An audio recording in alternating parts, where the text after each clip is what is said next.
샬롬. 우리 주님을 사랑하는 성도 여러분, 진심으로 사랑합니다.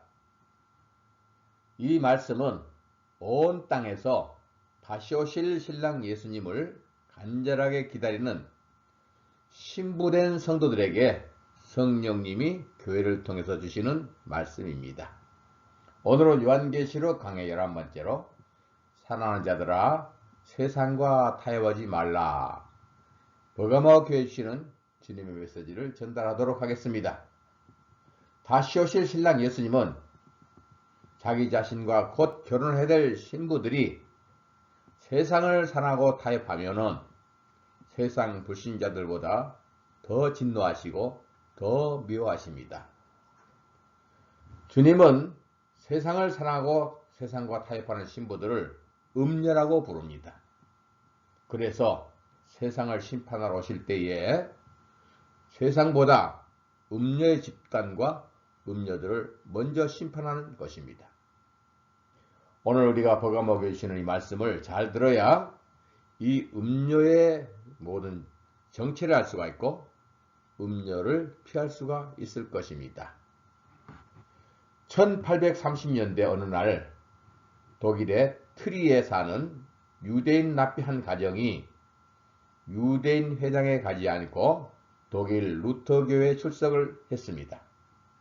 그 가정에 6살 먹은 아들이 있었는데 아버지에게 질문을 합니다. 아버지, 우리는 유대인인데 왜 유대인 회당에 가지 않고 교회에 나가요? 하고 물었습니다. 아버지의 대답은, 아들아, 우리가 다른 사람들에게 외면당하지 않고 이 땅에서 잘 살아가기 위해서는 그렇게 할 수밖에 없단다. 본래 이 소년의 할아버지와 아버지 모든 가정은 유대 랍비 가정이었던 것입니다. 그러나 현실 감각이 빠르고 세상의 이익의 계산이 밝았던 이 소년의 아버지는 유대인들에 대한 사회적 불이익을 피하기 위해서 개신교인이 되었던 것입니다. 그리고 그 아들에게 유아 세례까지 주었지만 진정한 회심의 경험이 없었던 아버지는 자기 아들에게 아무런 신앙적인 영향을 끼칠 수가 없었습니다. 이 소년은 대학에 들어가면서 교회를 완전히 떠나버립니다. 그리고 그의 나이 30세가 되던 해 1847년 그는 엥겔스라고 하는 사람과 영국 런던에서 유명한 공산당 선언을 발표하기에 이르렀습니다. 이 소년이 바로 그 유명한 칼 막스였습니다. 만일 이 소년이 참된 믿음의 사람으로 거듭날 수 있었다면 이 세상의 역사는 얼마나 달라졌을까요? 교회 안에서 경험할 수 있는 최대의 비극은 무엇이겠습니까? 교회를 출입하면서 살아가면서도 교회를 출입하고 살아가면서도 말씀을 깊이 알지 못하고 예수님도 만나지 못하고 말씀을 지키지 못하는 것입니다. 버가모 교회가 그런 교회였습니다. 버가모 교회는 4, 5세기 기독교가 로마 국교가 되면서 교회가 세상의 유혹에 휩싸였던 시대를 예언하고 있습니다. 이제 말씀을 보도록 하겠습니다. 버가모 교회의 사자에게 편지하기를, 좌우에 날선 검을 가진 이가 가라사대, 내가 어디서 사는 것을 내가 아노니 거기는 사단의 위가 있는 데라. 내가 내 이름을 굳게 잡아서 내 충성된 증인 안디바가 너희 가운데 사단에 거하는 곳에서 죽임을 당할 때에도 나를 믿는 믿음을 버리지 아니하였도다. 그러나 내가 두어 가지 책망할 것이 있나니 거기 내게 발람의 교훈을 지키는 자들이 있도다. 발람이 발락을 가르쳐 이스라엘 앞에 올무를 놓아 우상의 제물을 먹게 하였고 또 행음하게 하였느니라. 이와 같이 내게도 니골라당의 교훈을 지키는 자들이 있도다. 그러므로 회개하라. 그리하지 아니하면 내가 내게 속히 임하여 내 입의 검으로 그들과 싸우리라. 귀 있는 자는 성령이 교들에 가시는 말씀을 들을지어다. 이기는 그에게는 내가 감추었던 만나를 주고 또 흰 돌을 줄 터인데 그 돌 위에 새 이름을 기록한 것이 있나니 받는 자밖에는 그 이름을 알 사람이 없느니라. 예. 버가모 교회의 이름의 뜻이 높다, 교만하다, 바벨탑과 같다. 가모, 혼인이다, 결혼한다 라는 뜻을 가지고 있습니다. 버가모 교회는 한마디로 교만과 결혼했고 세상과 결혼한 전적으로 타락한 교회를 말합니다. 기독교를 지긋지긋하게 박해하던 로마는 콘스탄틴 대제의 기독교 개정으로 기독교를 국교로 삼게 됩니다. 그의 치세는 기독교 역사에서 중요한 전환점이 되었는데 313년 밀라노 칙령으로 기독교에 대한 관용을 선포하여 기독교에 대한 박해를 끝내고 사실상 정식적인 종교로 공인했습니다. 또한 교회에 압류된 재산을 돌려주었고 이에 대한 국가의 보상을 결정하게 했습니다. 그는 또한 325년 제1차 니케아 공의회를 소집해서 기독교의 발전에 크게 기한 것으로도 유명합니다. 여러분, 요즘 교황은 어디에 가면 만나볼 수 있나요? 예, 로마 캐토릭입니다. 그런데요, 개신교 내에도 작은 교황들이 많습니다. 교회의 주인은 주님이신데 자기가 주인이 되어서 황제처럼 군림하는 사람들을 많이 볼 수 있습니다. 참으로 조심하셔야 됩니다. 심판이 눈앞에 다가와 있는 것입니다. 예, 두 번째로 버가모 교회 형편을 보면은 버가모는 로마의 총독이 주재한 도시로서 아시아의 수도에 해당하며 정치와 문화의 중심지였습니다. 이곳에는 황제를 예배하는 전각이 있고 제우스 신, 디오니소스 신, 아테네 여신의 신전도 있었습니다. 심지어는 뱀을 숭배하는 의신, 아스클레파우스의 신전도 있는 우상숭배 총본산이었기 때문에 사단의 자리, 사단의 위가 있는 도시라고 말했습니다. 이러한 장소에서 교회가 세상과 타협하지 않고 바른 사명을 감당했더라면 놀라운 능력을 발휘할 수 있었을 것입니다. 이 시대 이후 교회는 점점 부자가 되었고 건물들은 금은보화로 장식되었던 것입니다. 어느 날 교황이 유명한 신학자 토마스 아퀴나스를 불러서 화려한 금으로 장식된 성당을 보여주면서 베드로 사도가 은과 금은 없거니와 라고 말한 것도 이제는 옛말이 된 거야 라고 말하자 신학자 아퀴나스가 유명한 말을 남겼다고 합니다. 맞습니다. 그래서 이제부터는 내게 있는 것으로 주노니 예수 그리스도의 이름으로 걸으라고 선포할 수 있는 것도 옛말이 되겠군요. 이것이 교회 역사의 최대의 비극입니다. 천지와 만물을 말씀으로 창조하신 예수 이름은 힘을 잃고 교회들이 금과 권력을 힘입어서 운영되었던 것입니다. 교회가 진리에 서지 못하고 세상과 타협하게 되면 어두운 비극의 역사가 되풀이됩니다. 이 교회에 칭찬이 있습니다. 그런 어려운 상황 속에서도 끝까지 주님의 말씀에 충성을 다하는 충성된 증인 안디바 같은 사람이 있었습니다. 13절 말씀이죠. 주님은 다 보고 계십니다. 그가 순교할 때도 이 교회 전체는 타락하지 않았습니다. 모두 주의 이름을 굳게 잡아서 아마 순교까지 각오하고 있었을 것입니다만은 끊임없는 거짓 종교꾼들에 의해서 이 교인들은 흔들렸고 결국은 세상과 타협을 하게 됩니다.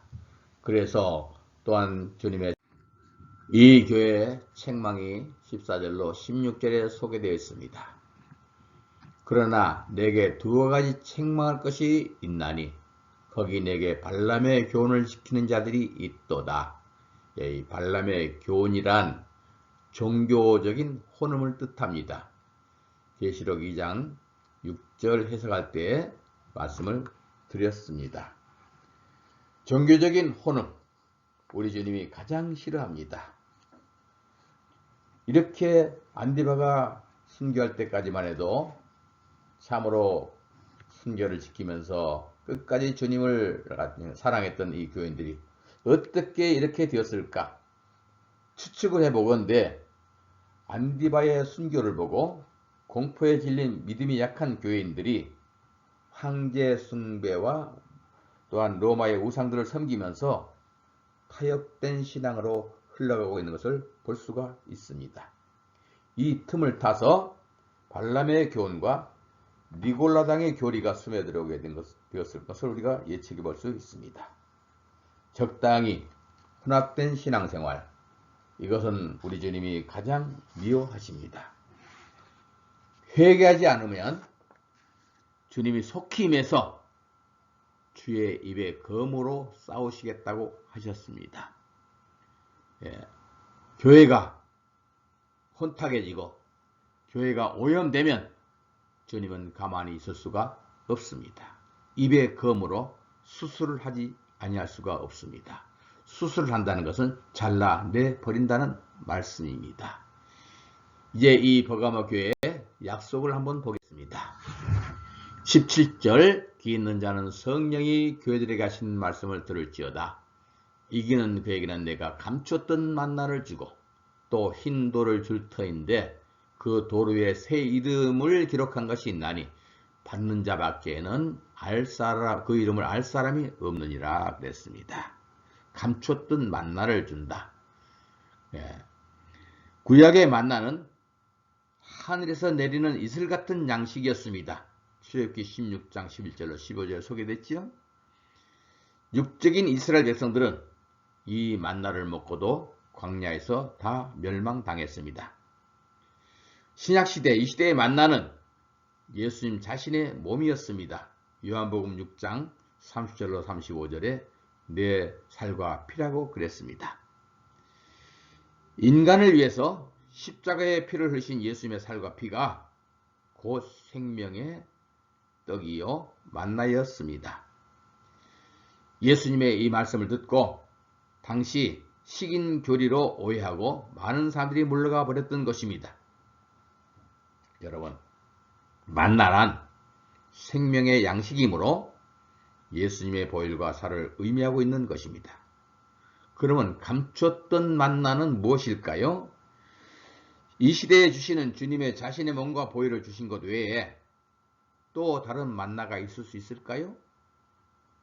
이 말씀은 버가모 교회에서 이긴 자들에게 성경을 바로 깨닫고 알 수 있는 은혜를 주시겠다는 약속입니다.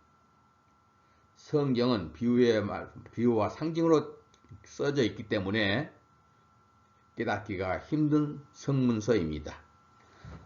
성경은 어떤 사람에게는 열려있는 문서지만 어떤 사람에게는 닫혀져 있는 전혀 알 수 없는 문서입니다. 그러므로 감춰져 있는 만나가 되는 것입니다.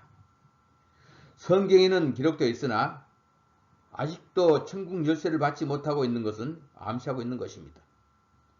성경은 모든 사람을 구원하려고 하는 하나님의 계획이 기록되어 있는 책이지만 성경을 바로 알지 못하면 인봉되어진 문서여 감춰진 만나가 되는 것입니다. 이사야 29장 11절로 12절에 그러므로 모든 묵시가 너에게는 마치 봉한 책의 말이라. 그것을 유식한 자에게 주며 이르기를 그대에게 청하노니 이를 읽으라 하면 대답하기를 봉하였으니 못하겠노라 할 것이요. 또한 무식한 자에게 주며 이르기를 그대에게 청하노니 이를 읽으라 하면 대답하기를 나는 무식하다 할 것이니라. 여기서 유식하다는 사람들은 자칭 종교적인 지도자를 말하고 성경을 안다고 주일마다 설교하고 강론하는 교회 지도자들을 두고 한 말입니다.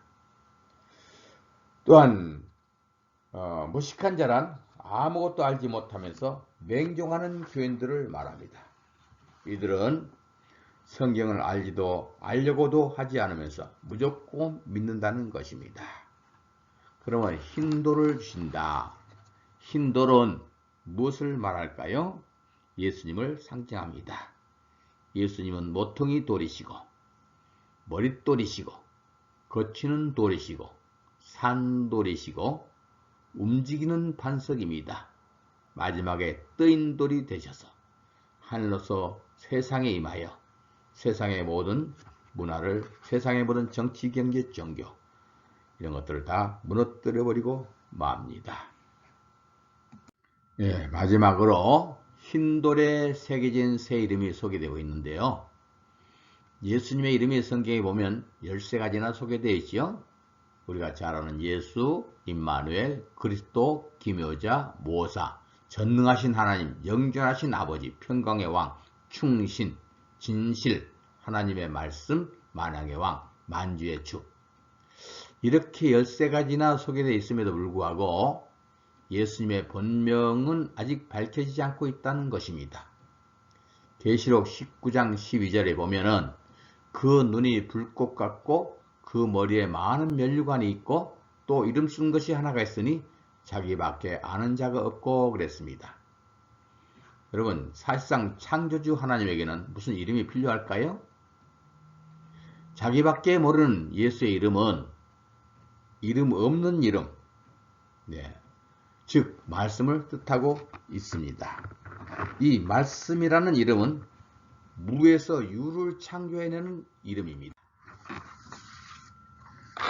무에서 유를 창조해내는 아무것도 없는 곳에서 무엇을 불러내서 우주 삼라만상을 다 만드는 놀라운 창조의 에너지입니다. 이 이름을 받은 자만 아는 이유는 말씀으로 창조하시는 일에 동참해보고 그 기쁨과 감격을 얻게 되는 것을 말하는 것입니다. 잠언서 8장 3절 한번 참조해 보겠습니다. 내가 그 곁에 있어서 창조자가 되어 날마다 그 기뻐하시는 바가 되었으며 항상 그 앞에서 즐거워하였으며 그랬습니다. 여러분, 하나님의 창조는 창세기에서 끝난 게 아닙니다. 지금도 하나님은 끝없이 천지를 창조하고 계시고 새하늘과 새 땅도 창조하고 계시고 우리가 있어야 될 새하늘과 새 땅을 또 만들고 계십니다. 영원히 계속되는 하나님의 창조, 대역사, 우리가 말씀을 통해서 여기에 늘 동참하면 말씀의 이름을 깊이 깨닫는 사람일 것입니다. 사랑하는 성도 여러분, 말씀을 사랑하십니까? 그렇다면 말씀으로 창조되는 주님의 창조를 날마다 볼 수 있어야 합니다. 눈을 들어 하늘을 보세요. 이 지구 대기권 속에 묻혀있지 말고 저 하늘을 보세요. 눈을 들어 생명의 세계를 보세요. 말씀과 함께 눈이 열려서 영의 눈이 열려 있다면 계속 창조되는 세계를 보게 되고 그 앞에서 항상 기뻐하게 될 것입니다. 이 기쁨을 얻으려면 오직 회개하고 이긴 자가 되어야 하고 세상과 타협하지 말고 오직 오실 주님만을 바라보면서 사랑해야 합니다. 할렐루야, 감사합니다.